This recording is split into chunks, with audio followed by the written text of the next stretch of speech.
part of Locked On Sports Atlanta on the Locked On Podcast Network.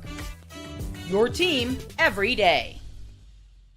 Hawks Postcast, your home for the best Atlanta Hawks talk. It's quick hitting local insight after every game. You can't get anywhere but right here at Locked On. I'm your host, Tenitra Batiste. Alongside me is NBA and college basketball analyst DeShaun Tate. The Hawks Postcast is part of the Locked On Podcast Network, your team every day. So down 3 starters tonight. The Hawks weren't able to get it done. We'll download on the turning point that didn't see a turn of events tonight. But first, let's talk takes on how the Hawks couldn't mount that same comeback from a 14-point deficit that they did to get a win last night when they overtook Orlando, but instead took that 117-100 loss to the Oklahoma City Thunder tonight. And Tate, you said the stat sheet didn't really make a difference. You know what, Tenitra, and I'm looking back at it, and 3 starters is a significant number. Let's just be fair about it. It is a significant number, right? But let's not confuse this with the reality of what I feel like would be regardless if everybody was playing. Shooting 66% from the free throw line. We always talk about how that's the Achilles heel for the Hawks. Didn't make a difference if they wasn't going to be shooting 100% tonight. 17 turnovers for this team. Being the best defensive team in the NBA last year, coming in, being the Oklahoma City Thunder, I feel like it could have been worse, but 17 is still way too many. And then, of course, 29 points off of turnovers is just never good either. Wasn't going to make a difference. The difference in this game was just the chemistry of one team versus the chemistry that the other team just doesn't have, isn't expected to have. I guess if you have to find some kind of solace and silver lining with it, or excuse, where I come from is what we call it, in that. But I think all things are fair. You can see the ball movement for Oklahoma City, especially on the perimeter. While I do believe that he had another good night, nobody other than my dude, Mouhamed Gueye, right? Another good game for him. But I think there were some reports that he had mentioned that his confidence rising in part because of him guarding, Kristaps Porzingis so much in practice and things of that nature. Probably a lot of that coming from Kristaps Porzingis standing out on the perimeter and shooting threes. Well, that didn't seem to correlate on tonight, where Chet Holmgren, who's probably very similar in size to Kristaps Porzingis, 6 for 8 from 3, really didn't help out a whole lot. I just really think it had nothing more to do than the fact that there was a good reason for why we saw this team that came in tonight win a championship not long ago. They were out there having fun. They are the definition of what a team is. Hopefully the Hawks was taking notes. Yeah.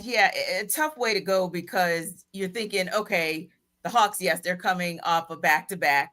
That's tough for them.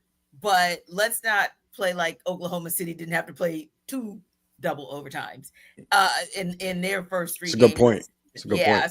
So definitely a team, and then having to travel to Atlanta. So definitely a team that was a little bit exhausted as well. And of course, they're missing their Jalen, just like the Hawks are missing their Jalen Williams, of course, and Johnson. Another good point.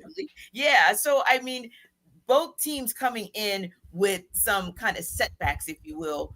But to your point, the Oklahoma City Thunder, the championship caliber champion that they are still, even in the absence of a Jalen Williams, it reminds you too of what do you do when your best players are not there, of course, minus Trae Young in the case of the Atlanta Hawks, and of course, Shai Gilgeous-Alexander being there for the Oklahoma City Thunder. But what do you do when the rest of those guys aren't available? Well, what happens is Isaiah Hartenstein comes in and has a nice game, right? And Chet Holmgren does the very things that you were talking about.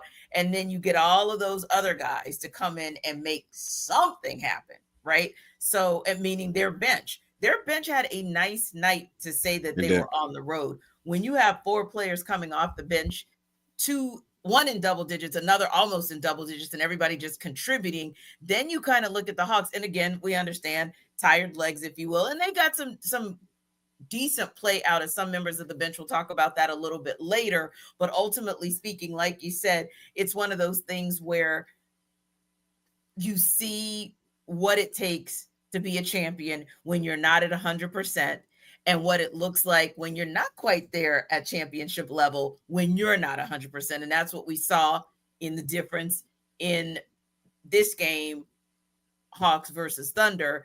And then for me, I will say this, and I found myself kind of smiling because whenever you lose a game by 17 points, and we know that at one point that lead was 24 for the Thunder, there aren't a whole heck of a lot of things that we can say that are positive. But one of the questions that I was asking in the beginning, like after game one, was, and who's the sharpshooter? Like, who's going to go out there and offset? I don't care who has a game from the perimeter. In this case, it was Chet Holmgren, right? But my question was, well, who from the Hawks are going to offset that? And tonight, at least we got some semblance of an answer, because at least you got 3 of 7 from Beat Krejci from the perimeter. At least you got 3 of 6 from Gilgeous-Alexander. That's right. Walker in relief. So I think that for me was very encouraging. And so someone we used to work with years ago taught me this concept of frenemy, right? And I felt like that was my take. The 3-point line was the Hawks' frenemy, because tonight it was their friend. This is the best game they've had from the perimeter so far this season, albeit we're young in the season. But 41% is a really nice night from the perimeter, especially when you consider that Trae Young only took 3 threes. Now, He made 2 out of those 3, but he only took 3 threes. So I take that as encouraging, especially because when I asked the question, the answer to the question was that Luke Kennard was one of those sharpshooters, and 2 of 5 is still respectable because that puts him right around 40%, the 41% that the Hawks averaged. Flip side, DeShaun, flip side is of the word frenemy is enemy. Yep. So once again, that 3-point line, that same 3-point line that was their friend on this side of 94 feet, sure as heck was not their friend on the other side of 94 feet. And I'm not saying that 38% from 3 is gangbusters, but in a game where you've got to win somewhere, if you're turning the ball over, if you're not hitting your free throws, what are you doing at the other end to offset what that team is doing when they are hitting their their free throws at nearly a 90% clip, when they are shooting 46% from the field? You've got to stop them somewhere. And when you're, once again, those pesky offensive rebounds, giving them second chance point opportunities where they get 15 offensive rebounds and guess how many points? 30 points, DeShaun. Those are the things you just can't let happen. Well, you know already, Tenitra, how I feel about, offensive rebounding, right? Those are those little things. Those are those keys. I felt like coming into this game, you can only control what you can control, right? Don't worry about trying to go out there and have knowing that you have to have this perfect game. There's that notion or that narrative to feel like you have to have that in order to beat this team. Just go out there and play the brand of basketball in which you know how to play. We know that you have to do all these things. We know that you have to, stay home when it comes to, some of these, transition baskets and things of that nature. Try and get stops up top, fighting through the screens, matching the defensive intensity, which we know is really tough to do, but the effort has to be there because we know how good OKC is defensively, and you have to contain guys. We know you're not going to be able to stop Shai Gilgeous-Alexander, but you have to be able to contain him and be present when guys are out there shooting on the perimeter. That was the difficult part for me because there was way too many shots going up for OKC that were just wide open, and a lot of those I think that they got because there was not a guy even closing out at the last minute, which you know how much I hate guys closing out at the last minute. There's nobody even there, let alone not even getting the rebound, because you're getting all the offensive rebounds on top of that. So, we got to have to win the 50-50 balls and get the second chance points. A lot of those things just aren't things that happened on tonight. And that also was a reflection in the Hawks losing. 14-point turnaround last night. Not so much tonight. We'll talk about why that was the turning point.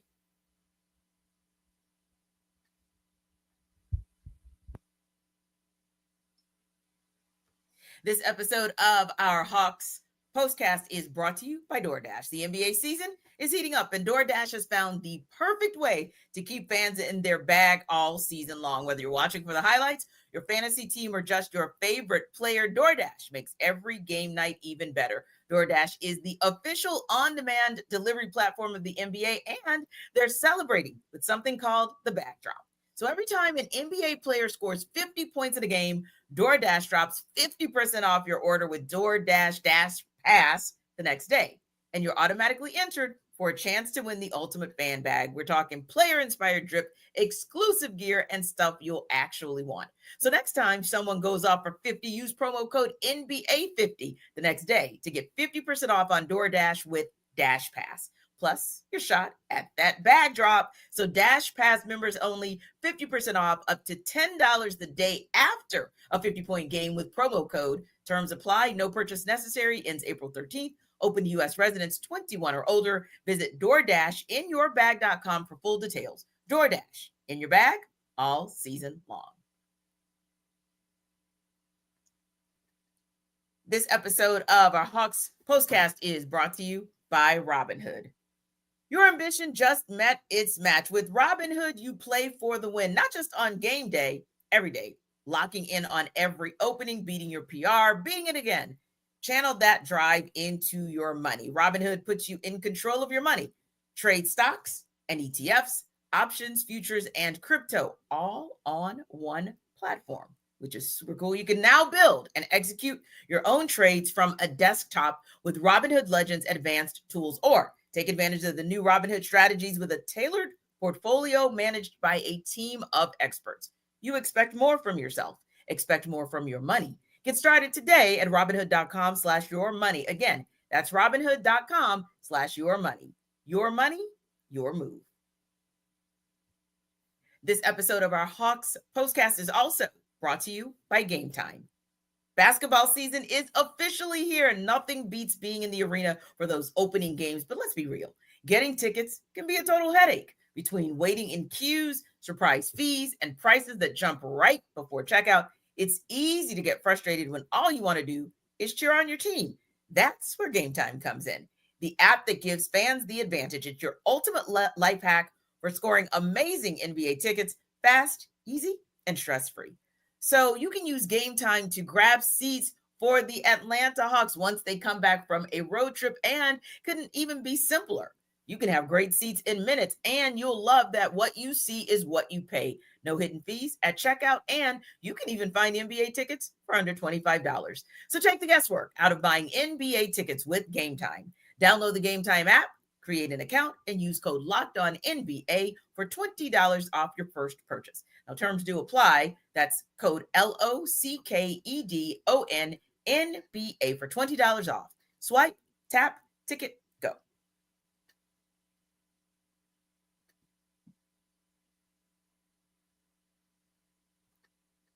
So, DeShaun, last night, 14-point deficit, no problem for these Atlanta Hawks. But tonight, there was a point where they were just down by 14 to the Thunder. It did not go well, and that was the turning point.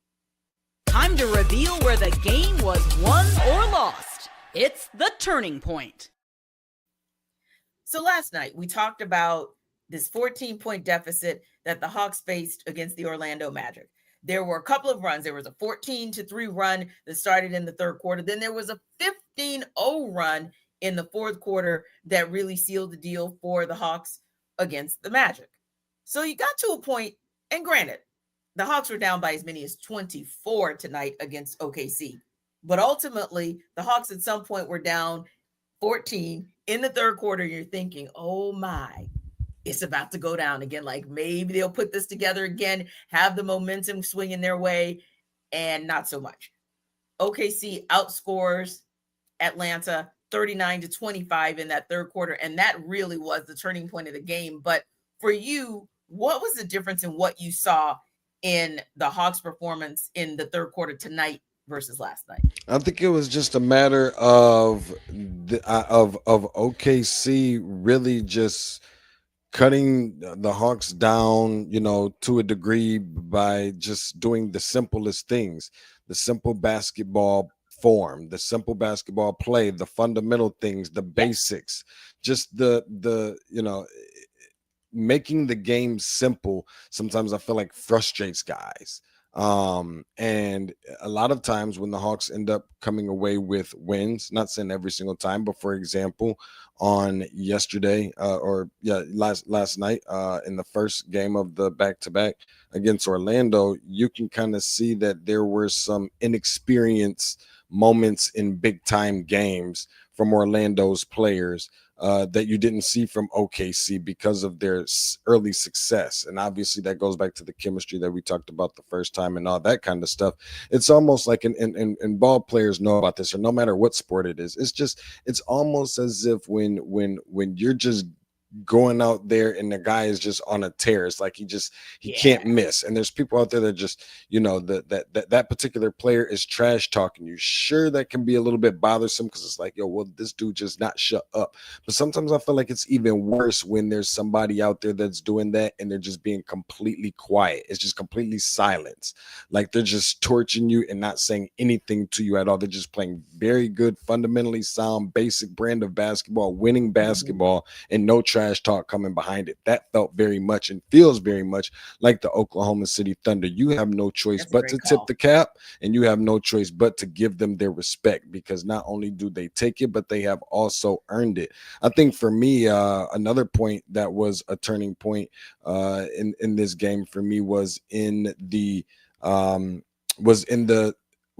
third quarter, coming right out of the break. The Hawks are down by 5, and I definitely have to highlight some moments from Trae Young, because instantly the game goes from 60 to 55 to start the third quarter, and then all of a sudden it's 80 to 65. They're down by 15. Shai scores 10 of their 20 points, and Trae had 2 missed floaters, a shooting foul on Shai Gilgeous-Alexander, who goes to the free throw line and knocks one in, and then also follows that up with 2 turnovers. Talking about Trae Young. So I don't think that helped them, and anytime it doesn't help, it can only hurt.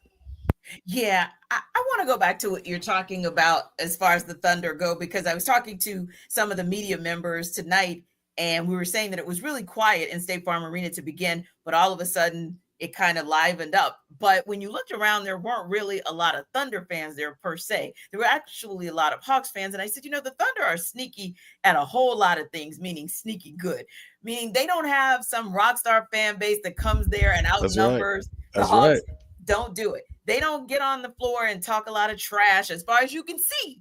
They just go out there and they're like quiet assassins. Their fan base was like, and it's funny because their fan base was sitting right behind media, and we could hear them calling out plays before the play was actually executed. Like they were saying, okay, yeah, Shai's about to hit the corner and hit the 3. Oh, wait, they're about to kick that out to Chet, and he's about to hit the 3. Oh, wait, Chet Holmgren's going to go. And we were like, but that's how fundamentally sound they are. That's how they're just like, we're going to do the same thing, and we're going to just keep until you stop it.